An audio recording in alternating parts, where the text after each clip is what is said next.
Muito obrigada, Sra. Presidente, muito obrigada, Sr. Comissário. Agradecemos a sua vinda aqui, que é fundamental para continuar a informar-nos e a esclarecer dúvidas que possamos ter sobre o trabalho da União Europeia. Eu, antes de mais, queria fazer um aviso. Infelizmente, não poderei ficar até ao fim da audição, porque tenho compromissos que já estavam previamente acordados, mas os meus colegas estão aqui para ouvir as suas respostas, que nos interessam muito, e teremos também a gravação, pelo que a sua resposta será ouvida com toda a atenção por mim um bocadinho mais tarde.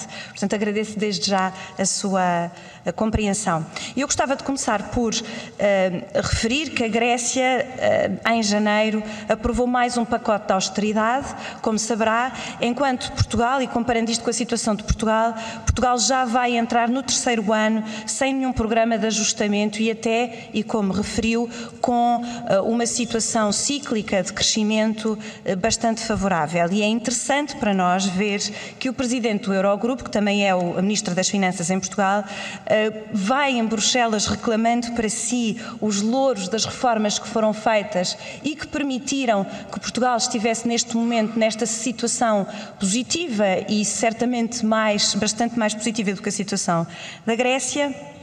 É muito interessante e positivo para nós que finalmente algum membro do Governo venha reconhecer a importância dessas reformas, ainda que seja só em Bruxelas, porque cá em Portugal continuamos a não ouvir nada sobre como estas reformas foram positivas.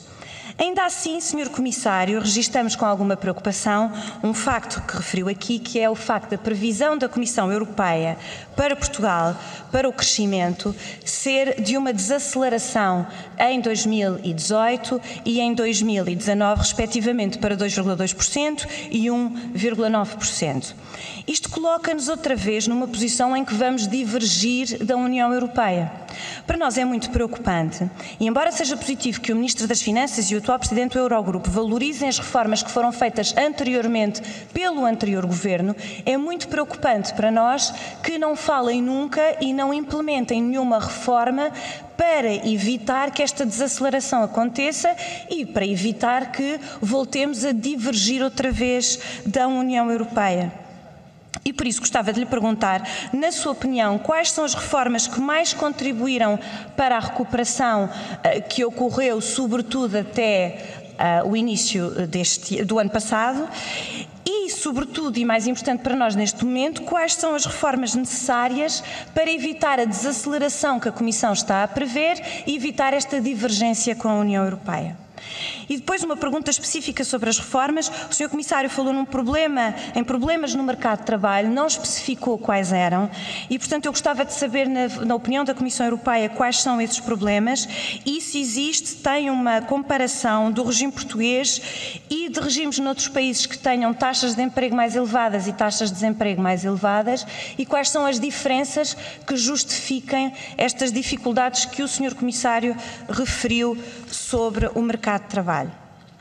Depois gostava de referir outra questão. Nós vemos com alguma preocupação que alguns países grandes, e falando na União Bancária, que também referiu aqui, vemos com alguma preocupação que alguns países grandes parecem estar a querer deixar cair um elemento que para nós é absolutamente fundamental, que é a garantia de depósitos.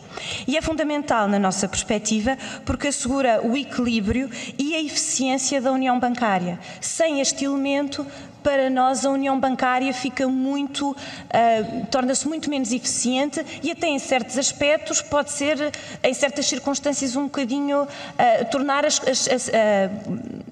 estabilização das economias mais difícil. E, portanto, gostávamos de saber a opinião da Comissão Europeia e como é que vê esta situação. Depois, e porque ainda tenho um bocadinho de tempo, queria-lhe falar também sobre as reformas que o Sr. Comissário falou à União Monetária. Falou aqui muito bem sobre, em particular, há um paper da Comissão Europeia sobre as reformas da União Monetária e que foram, pelo menos em parte, inspiradas pela proposta do anterior Primeiro-Ministro português e, obviamente, nós olhamos muito favoravelmente para várias dessas propostas porque vão no sentido que o PSD considera que deve ser realmente a reforma da União Monetária.